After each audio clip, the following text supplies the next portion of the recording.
Good afternoon, everyone. Merch Hunter Ricky back, and we are talking about Fabricant 100, Chapter 26, titled Something's Off. I've noticed that I don't really say the titles often. I think I've done it twice, with this one being the second one.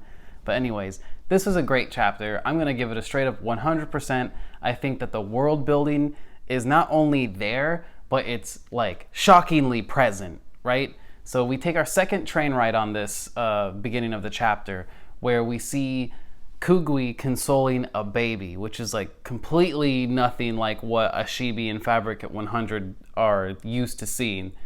You know, like you can see Ashibi's face is like, so what's the plan again? And Fabricant 100 is just completely uninterested in this. Meanwhile, Kugui is like, hey, shut up. You're gonna wake the baby. And that right away, I was like, dude, this guy is a Chad. Kugui is awesome. I actually very much like this character, even if he's a little bit insane, which we will discuss in the end of the chapter. So the true start of this chapter is showing a member of the Mort Safe escorting Miss Ayako down the steps towards the core of Fabricant 99, where the member of the Mort Safe is saying, hey, I can't believe you forgot where they put the core made by that wretched doctor. And Ayako turns around and says, say something about the doctor again, and I'll kill you! Which, oof, that gave me chills. I was like, has she been a Fabricant this whole time? But we will talk about later in the chapter what's going on with that. So back to the train. As Kugui gets ready to return the baby to the mother comes up and, you know, giving him the praise and all that, and he just stands up and like takes off his jacket. Is like, you're cold, you need this. And this is when Ashibi starts really thinking hard about the difference between Ayako and Kugui. They don't really look alike, they don't really act alike, yet they are siblings. And again, I think this is minor setup for Ashibi to see different facets of life in different ways. You know, his sister was also a Chad. You know, she jumping into the river, saving people and whatnot. And now Ashibi wants to be something of a hero, or something of, I mean, I guess hero is really the only word like you can use for this. He wants to be someone that stops pain and suffering at the hands of the Fabricants. And I guess, you know, you could say that's a hero. But Kugui, I think this man is completely unshakable, because we're about to see on the train, it gets a straight up like old school style robbery. All right, everybody, stick them up, hands in the air. And it's a guy holding a woman saying, you know, everyone hand over your valuables or the lady gets it. And Kugui stands up immediately and says, hey, let me take her place. And the robbers are like, yeah, sure, as long as you smash your eyeballs in, and they slide him a hammer. As the hammer gets to Kugui, Fabricant 100 just flicks something, which we see is her favorite style of projectiles, just flicks something in at the robber. And I just want to say, if Fabricant 100 ever makes it to like a Shonen Jump video game, I would really like that to be her basic projectiles, her just reaching down and like flicking a rock. That's just so good. Anyways, the rock she flicks at the robber just like completely cuts his hand clean off his body. And he is just, I mean, this is a very scary robber, right? He's just sitting there like, that woman threw something when I had my guard down. Like, he's not like, ah! And at that is when Kugui decides to strike, and he cuts the rest of their hands off.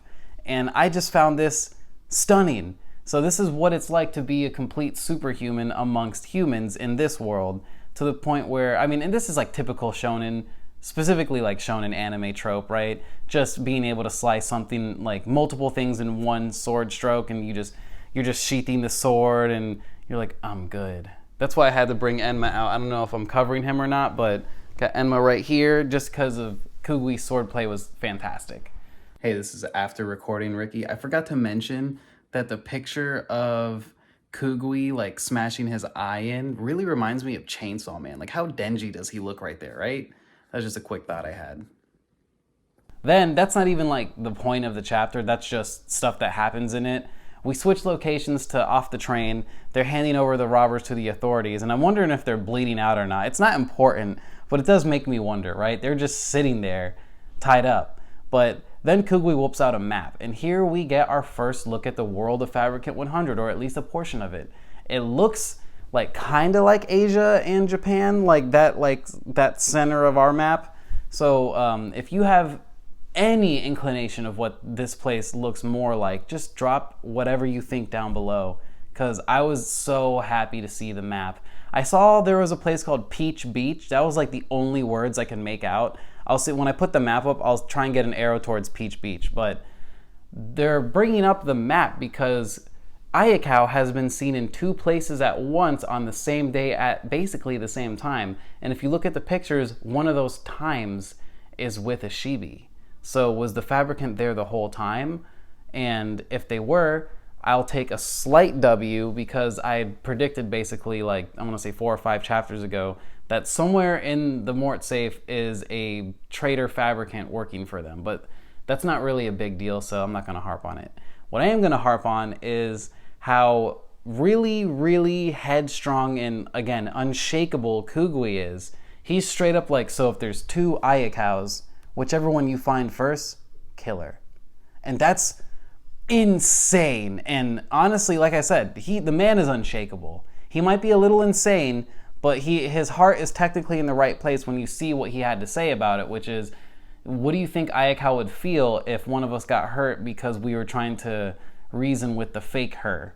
And like, yeah, I get your point, but I feel like a Shibi will be able to get the real her out, you know? And also, I don't think the Fabricant is a good actress. Obviously, we saw that the current Fabricant, Ayako, was in the Mort safe, but we don't know for how long. So I can't just straight up take the W and be like, she was there the whole time, because, again, we don't know, right?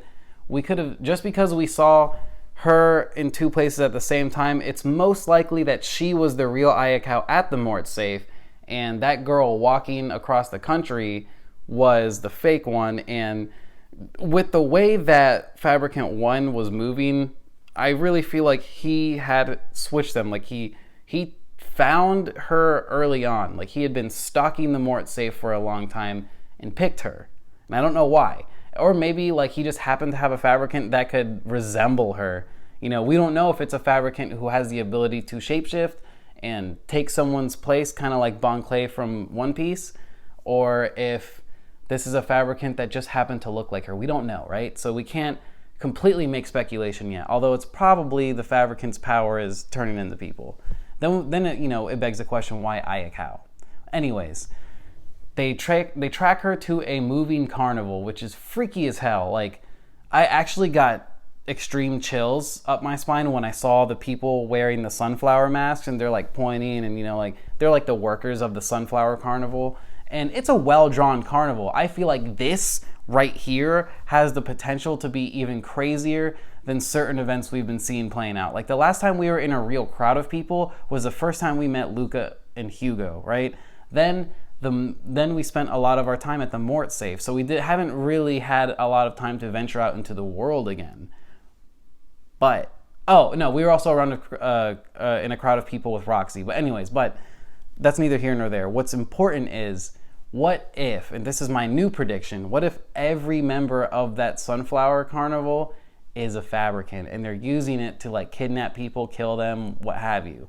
And Ayako's Fabricant, we're just gonna call it the Ayako Fabricant, whichever one is impersonating her. Let's just say she's part of that crew, and they're not necessarily working with the doctor, or at least they were not working like side by side with the doctor right away, and now they are. I could totally see it being that the Fabricants are using stuff like carnivals and things like that to disguise themselves, kidnap random people, and find the best body parts. It's just creepy. It's freaky. I hate that. I love that. I don't want to be in a funhouse mirror, like the little funhouse mirror place, and then get plucked by a Fabricant and ripped apart. That is nightmare fuel. But I really liked this chapter. I thought it was hilarious. I genuinely like the back seat that Fabricant 100 took, and I feel like it's important that she takes a back seat sometimes, because although the story is her namesake, you know, Ashibi is the main character. If Fabricant 100 starts to become the main character, there has to be a good reason, because right now we are still in the arc of Ashibi figuring himself out. The story to me didn't really start like that, you know? The story had that weird gimmick of Ashibi cutting himself and Fabricant 100 freaking out. But now that ever since he's been able to heal himself, she has not given a crap about his, like, what he does with his body and blood, right? So it's, you know, to me, it's kind of making me seem like if Fabricant 1 just cools her jets and goes back on the deal, Ashibi will get that will to live.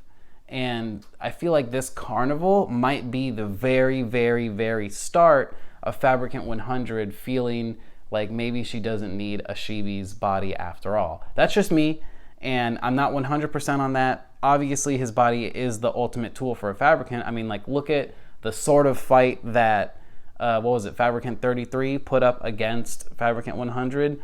You know, he just kept healing, regenerating his body immediately. But in the hands of someone like her, it's going to be a devastating power, sure, you know? But I really think that this right here, this carnival stuff, something will happen at the carnival to where Ashibi either gets the will to live or Fabricant starts to think, maybe I do care a little bit more about Ashibi than just wanting his body for the future. World building, great. Another train scene, that's fantastic. I could care less if they use 50 trains from here on out, because I think Enoshima, for some reason, really enjoys the scenery or the feel of a fight taking place on a train. Keep doing it. You're really good at it, okay, guy? You're really good at it. And, you know, the map made me so happy. Like, you have no idea how long I've waited for a map. I don't even care that we don't know if this is on our Earth or another planet similar to Earth. I don't really care that I couldn't read the whole map. There's a map, and that makes me happy because it makes me think that there is more to this series than just a quick cancellation in a couple months to a year, you know? I love this series. I really like it, and this chapter for sure made me like it even more. So I've been Merch Hunter Ricky. That's been the whole video, and appreciate you all, and have a good one. Thank you for watching.